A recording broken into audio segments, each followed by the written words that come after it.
नमस्कार, आप देख रहे हैं सच की आवाज और मैं रमेश। जो हमारे साथ एक शख्स बैठे हुए हैं ना, ये कोई आम इंसान नहीं है, जाने पहचाने नेता और उभरते एक युवा नेता है।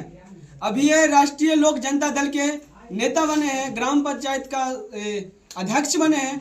चलिए डायरेक्ट हम इनसे परिचय करवाते हैं और पूछते हैं कि दूसरे नेता की तरह कहीं ये भी दलाली फ्री में तो नहीं घुसे हुए हैं, दूसरे नेता की तरह कहीं अपने पेट भरने और जेब भरने के चक्कर में तो नहीं लगे हुए हैं। सर, स्वागत है हमारे चैनल में आपका। ये हो नहीं सकता है जो दूसरे के चलते दलाली करने के हम शौक नहीं किए हुए हैं। जनता के लिए हमेशा के लिए तैयार रहेंगे, जान से हो और कानून से हो, जैसे हो वैसे मदद करने के लिए हम तैयार रहते हैं। अभी चुनाव का टाइम आ रहा है, 25 में इलेक्शन है और सभी लोग नेता आके सभी जनता को, सभी जनार्दन को लालच देते हैं कि हम तुम्हारे गांव में ये विकास करेंगे, तुम्हारे यहाँ ये करेंगे, वो करेंगे, लेकिन कोई सा ऐसा नेता नहीं है जो कोई कुछ कर पाता है। फिलहाल में भी मान लीजिए माननीय दामोदर दास नरेंद्र मोदी जी ने ये अयोध्या में 22 तारीख को मंदिर को प्राण प्रतिष्ठा कर रहे हैं, ठीक है। उसको पता नहीं बैकग्राउंड में क्या क्या लोग बोलते हैं और हम ही को ना कोई पक्ष और ना विपक्ष की बात करते हैं, बस हम सच की बात करते हैं। तो आप नए मुद्दे पे नए लोग के लिए उभरते हुए एक नेता है, तो आप ग्रामवासियों के लिए क्या करिएगा? ग्रामवासियों के लिए जो चाहेंगे, जो हमारे ग्रामीण आदमियों, भाइयों, बुजुर्गों को चाहेंगे जो जैसे हो सरकार से लड़ करके कुछ ला करके उसको दिया जाए, लाभ उठाया जाए, जिसकी हमारी पार्टी अच्छा चले और मान सम्मान बढ़िया रहे। आपके क्षेत्र में विकास भी अभी तक तो मुझे 1% भी नहीं लगता है, चाहे कितना बड़ा नेता हो, अभिनेता हो, चाहे कोई भी हो, 1% विकास दिखाई दिया है आपके गांव में, चाहे आपका प्रखंड में? अभी तक कुछ नहीं दिखाई दिया है, मगर इसमें हम चाहते हैं जो पार्टी से लड़ करके कुछ ला करके जनता के सामने इस चीज के रोशन किया जाएगा, काम किया जाएगा और सभा में दिखाया जाएगा जो हाँ हम क्या किए और नहीं किए, सो सामने देखेगा जनता। आप किस पार्टी से आए हुए नेता हैं? राष्ट्रीय जनता दल को हम नेता हैं। आपका जो मेन सचिव है पार्टी का जो अभिकर्ता है कौन है? पार्टी का अभिकर्ता अभी विनोद चौधरी हैं, उनकी बात उनसे बड़े हैं कर्पूरी ठाकुर जी। कर्पूरी ठाकुर जी तो चल बसे और मिथिला के समस्तीपुर का तो कर्पूरी ठाकुर से ही नाम से मिथिला फेमस है। तो 24 तारीख को कर्पूरी ठाकुर का जयंती है, ये आपको पता है? हाँ, 24 तारीख को जयंती है। जयंती में जाना है, एक गाड़ी आदमी लेके मेरे को जाना है और एक गाड़ी सोंगर से जाएगी। सारे जनता जाके वहाँ जयंती मनाएंगी, रोशन करेंगे और जय जयकार करके आएंगे। यानी 24 जनवरी को पटना में महासभा कर्पूरी ठाकुर जी का जयंती मनाने लोग यहाँ से जा रहे हैं। उसमें ये नेताजी, पलट जी नाम है इनका, ये नेता भी जाएंगे और अपने पंचायत से कितना लोग को लेके जा रहे हैं यहाँ से आप? बड़की गाड़ी से 2 गाड़ी आदमी जाएगी जी सर। वो आपका जेब से अमाउंट खर्चा हो रहा है या का पार्टी दे रहा है? नहीं न, हमको जेब से खर्चा नहीं अभी हुआ है, मगर आगे चल के हम खर्चा करने के लिए तैयार हैं। हम पार्टी, मेरा पार्टी गरीब पार्टी है, हम गरीबों के नेता हैं, गरीबों के आदमी हैं। हम चाहेंगे जो अपना जेब से खर्चा करके और चाहेंगे जो आगे हम बढ़ाना चाहें। आप दूसरे नेता की तरह कहीं अपना जेब भरने के लिए ऐसा तो नहीं कर रहे ना? दूसरे नेता के तरह मैं घूस को देखना नहीं चाहेंगे और हम ये चाहेंगे जो मेरा पंचायत में कहीं दलाली न हो, कहीं घूसखोरी नहीं हो, कहीं चटपनी नहीं हो, कहीं चोरी नहीं हो। हम चाहेंगे जो मेरा पंचायत, मेरा विधानसभा खूब अच्छे से रहे, खूब बढ़िया से रहे, कोई घूस नहीं, और जो शक्ति रहे वो अपना पार्टी से लगाते जाएंगे। एक करवा सवाल, आप 22 तारीख को क्या करने वाले हैं? 22 तारीख को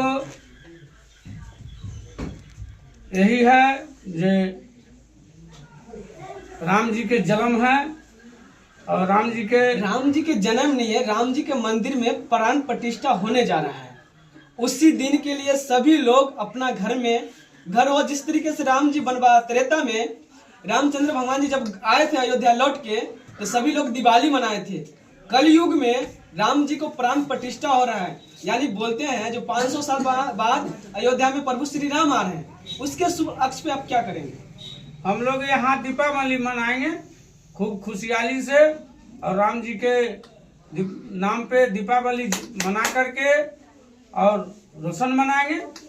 यानी आप इस बार पूरा जोर से होश के ठान के बैठ चुके हैं अपना कदम से कदम मिलाने के लिए।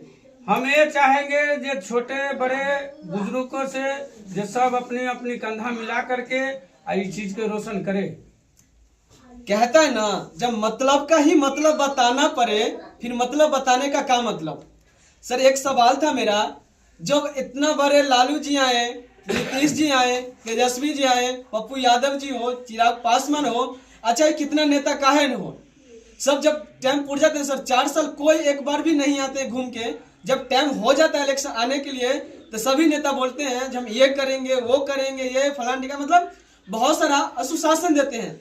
लेकिन असुशासन के सरकार में सर 11 साल से पहले से लागू है शराबबंदी, संपूर्ण रूप से बिहार में शराबबंदी है। शराब के लिए तो 5 साल की 6ठे साल बीती जा रही है, 10 साल 11 साल, और उस सारे नेता सारे लोगों बोले जो इस चीज के बंद किया जाएगा, मगर बंद नहीं हो रहा है। इस चीज पर हम लोग चाहते हैं जो बंद करा के छोड़ेंगे। क्या होना चाहिए, शराब जो ठेका है वो बंद होना चाहिए या चालू होना चाहिए? नहीं, वो बंद होना चाहिए। अगर सर वो जहरीली शराब से कितना लोग मरते हैं? बहुतों आदमी मर गए और मरने जा रहे हैं। इसका कमी किसका है? कमी है बेचने वाला का। सर यहाँ पे तो सरकार संपूर्ण रूप से दारू बंद कर दिया है, तो इसमें बेचने वाले के ऊपर कोई प्रशासन कोई कार्रवाई होता है या नहीं होता है? प्रशासन तो घूस पर बिकता है, एकदम ऑन कैमरा कह रहे हैं, देख लीजिए घूस पर बिकता ऑन है। कैमरा ब्रेकिंग न्यूज है, ऑन कैमरा कह रहे हैं जो प्रशासन घूस लेके दारू बेचता है। आप ये बोले ऑन कैमरा? ऑन कैमरा मतलब नीतीश कुमार जी असुशासन के सरकार चलाने वाले आप नेता हैं और प्रधानमंत्री का ख्वाब देखते हैं। मुझे तो नहीं लगता है, मुझे नहीं बोलना चाहिए ऐसा, क्योंकि पत्रकार जो होता है ना समाज का चौथा स्थल होता है, मुझे नहीं बोलना चाहिए जब शायद प्रधानमंत्री बनिएगा, लेकिन ये नेता है और कर्पूरी ठाकुर से जुड़े हुए नेता है। मतलब आपका जो प्रशासन है ना घूस ले के और शराब बेचवाता है ना सर? हाँ, घूस ले करके देखता है, जो घूस दे रहा है तो उसको देख रहा है, सामान बेच रहा है तो उसको घूस ले करके बैठ जाता है और उसको कहता है बेचने के लिए, कोई पी करके मर रहा है तो अच्छी हो रहा है। आपका कभी सरकार से पाला पड़ा है? अभी तक सरकार से क्या पाला पड़ेगा? प्रशासन से पाला पड़ा है? कोई पाला नहीं पड़ा है, कोई पाला नहीं। अभी हम लोग चाहते हैं जो प्रशासन के तो बोलने नहीं देते हैं, जो मेरे सामने में बोले प्रशासन, हम तो कहे किसनी बात जो तुम घूस ले करके तुम बिचवाता है और पब्लिक के मार रहा है। आपके बिहार में करीब 38 जिला है और 38 जिला में 1% मुझे नहीं लगता है जैसा कोई सा भी क्षेत्र हो जहां दारू नहीं बिकता होगा। दारू हर गांव, हर जिला, हर विधानसभा में बिकता है, लेकिन कहना है जो चोरी छुपे हर काम होता है। सर आप ऊपर से तो हर चीज दे देते हैं, लेकिन एक सवाल, माननीय मुख्यमंत्री जी की तरफ से एक योजना चला था घर का, अब तो प्रधानमंत्री आवास योजना हो गया, आपके गाँव में कितना मिला है? अभी तक तो जो मिला था, जो एक कलम मिला और उसके बाद उसको घर के पैसा रुक गया। और दूसरी बात, जो जाता है उसको यहाँ जनता कहता है, वार्ड को या मुखिया को कहता है जो हमको घर मुखिया जी दीजिए, वार्ड को कहता है, वार्ड नहीं सुनता है, न मुखिया सुनता है और घूस लेने की ज्यादा कोशिश करता है। मतलब घर में भी घूसखोरी, घर में ऐसा घूसखोरी करता है जो तनी वो काम करता है तो अब बड़े काम हो तो बिना घूस के सुनबे नहीं करता। साधारण एगो 50,000 वाला योजना आया, पैसा आया हुआ है बैंक में और वो पैसा वितरण नहीं हो रहा है। मुखिया कहता हम 5,000 लेंगे और वार्ड वाला कहता हम 3,000 लेंगे। तो आप लोग देखिए सर एक वीडियो काहे बना लेते हैं? तो इसके लिए हम लोग इस पर विरोधी हैं, हम इस चीज के नहीं देखने चाहते हैं, हम आगे जाके और उछाल करेंगे।